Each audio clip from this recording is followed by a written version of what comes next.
Hello दोस्तों, आपका स्वागत है मेरे यूट्यूब चैनल के अंदर जिसका नाम है पॉलिटिक्स अड्डा फॉर यू।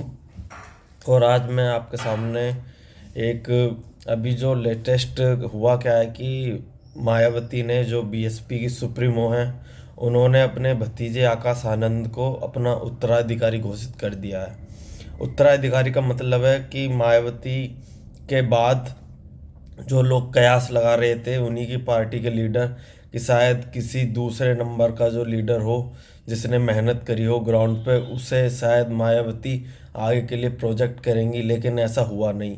ये बिल्कुल उसी तरीके से हुआ जो एक परिवार के अंदर कोई भी इंसान अपनी जो सत्ता है वो किसी अपने ही वारिस को देना चाहते, उसी प्रकार मायावती ने अब अपनी सत्ता अपने छोटे भाई के बेटे आकाश आनंद को सौंप दी है, जो कि लंदन से एमबीए करके आए हैं।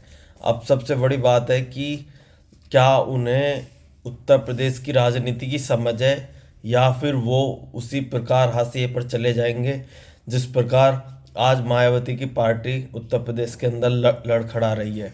जो पार्टी 2007 के अंदर अपने बलबूते सत्ता पर आई और आज वह मात्र एक सीट पर सिमट कर रह गई है, उसका सबसे बड़ा कारण है कि मायावती ने जो लोगों पर भरोसा बना था एक टाइम पे उसे बिल्कुल ही तोड़ा। उस टाइम जब वो चीफ मिनिस्टर रहीं उन्होंने बस एक समाज का ही ध्यान दिया।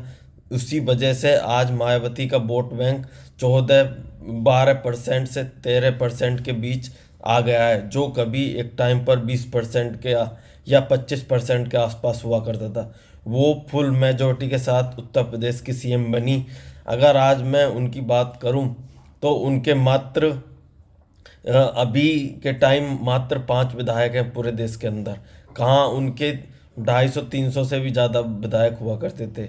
और मैं अगर एमपी की सीट की बात करूं तो 2014 के अंदर मायावती 19 सीटों पर जीत दर्ज करने में सफल हुई थी। 2009 के अंदर 2014 के अंदर 0 सीट मायावती को मिली थी और 2009 के अंदर 21 सीट पर मायावती विजय हुई और 2004 के अंदर 19 सीटों पर मायावती जीत कर आई। अगर इस बार 2019 के लोकसभा चुनाव में अगर महागठबंधन ना हुआ होता तो मायावती शायद इस बार भी 0 सीट पर ही जीत कर आती। लेकिन महागठबंधन की वजह से जो मुस्लिम और दलित गठजोड़ था उसकी वजह से मायावती 10 सीट जीतने में कामयाब रही। लेकिन 2 एमपी उनके चले जाने की वजह से या एक एमपी को उन्होंने पार्टी से निष्कासित करने की वजह से अभी उनके पास मात्र 8 एमपी रह गए हैं। तो जो पार्टी 1984 में बनी थी और जिस पार्टी ने अपने दलित फॉर्मूले के दलित फॉर्मूले और दलितों के उत्थान के लिए जो उनकी स्कीम्स थी उनके बलबूते जो पार्टी उत्तर प्रदेश की सत्ता में आई, पूरे 5 साल चीफ मिनिस्टर रही। लेकिन उनकी जो एक ही समाज के प्रति जो उनका प्रेम था उसकी वजह से बिल्कुल उत्तर प्रदेश की जनता ने उनको नेगलेक्ट कर दिया। और कहीं ना कहीं जो संगठन में लोग उनके लिए काम करते थे या संगठन के विस्तार को जिन लोगों ने बढ़ाया, जिसमें मुनाकद अली का नाम हो या बाबू सिंह कुशवाहा का नाम हो या नसीमुद्दीन सिद्दीकी का नाम हो जो पश्चिमी उत्तर प्रदेश के प्रभारी भी रहे, लेकिन मायावती ने सभी को या अभी जो सहारनपुर के इमरान मसूद जो बहुत बड़े लीडर हैं वो बसपा में आए थे, इन सभी को नेगलेक्ट करते हुए मायावती ने अपने ही भतीजे को आगामी भविष्य के लिए चुना है। तो मेरे को नहीं लगता कि यह मायावती का एक सही फैसला है, क्योंकि तुम अगर राजनीति के अंदर हो तो तुम्हें नंबर 2 या नंबर 3 के जो लीडर हैं जो जिन्होंने तुम्हारी पार्टी के संगठन को समझा है, जिन्होंने तुम्हारी पार्टी को इस लेवल तक जो लोग लेकर आए हैं उनके भविष्य के बारे में ज़्यादा चिंता करनी चाहिए थी, ना कि अपने परिवार के बारे में। कि तुमने एक ऐसे शख्स को बिठा दिया कि जो बाहर फॉरेन से एमबीए करके आया है, जिसको कुछ पॉलिटिक्स की इतनी समझ नहीं है।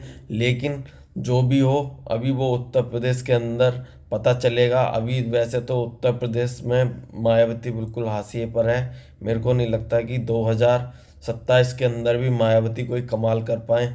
और सबसे बड़ी चुनौती तो मायावती के सामने इंडिया गठबंधन में रहने की या एनडीए में जाने की, यह सबसे बड़ी चुनौती अभी लगातार बनी हुई है।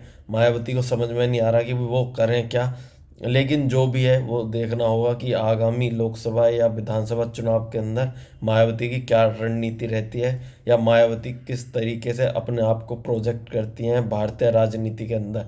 ये सबसे बड़ा सवाल होगा। लेकिन इतनी बात तो साफ है कि मायावती का लगातार वोट घटा है, और वह जो अभी रिसेंटली विधानसभा चुनाव गए हैं, चाहे मध्य प्रदेश, राजस्थान या छत्तीसगढ़, मायावती का 3 से 4% वोट लगातार गिरा है इन विधानसभा चुनाव के अंदर। तो मायावती के सामने बहुत बड़ी चुनौती है अपने कैडर को बचाना, अपनी पार्टी को बचाना, और अपनी पार्टी का जो पुराना रसूख था, जो लोग बोलते थे कि बसपा एक बहुत ही कैडर बेस्ड पार्टी है, जिसमें जिसमें मायावती संगठन की बहुत जिम्मेदारी से फीडबैक लेती हैं, वो सबसे बड़ी चुनौती मायावती के सामने उभर कर आ रही है, क्योंकि उनकी भी अब एक एज फैक्टर हो चुका है, और वो भी कहीं ना कहीं एक ऐसे इंसान को सत्ता सौंपना चाहती है जो उनके कैडर को देख सके, उनके पार्टी के संगठन को देख सके। इसीलिए उन्होंने आकाश आनंद को नेशनल कोऑर्डिनेटर बनाया था,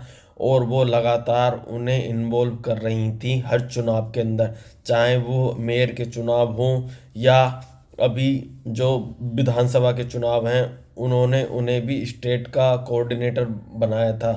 तो इसी तरीके से कि मायावती की पार्टी अब पूरी तरीके से आकाश आनंद की तरफ जाती हुई दिख रही है, और उन्हीं के युवा नेतृत्व पे पूरी बसपा डिपेंड हो गई है, और उसका भविष्य भी उनके नेतृत्व पे ही डिपेंड कर रहा है। जय हिंद, जय भारत।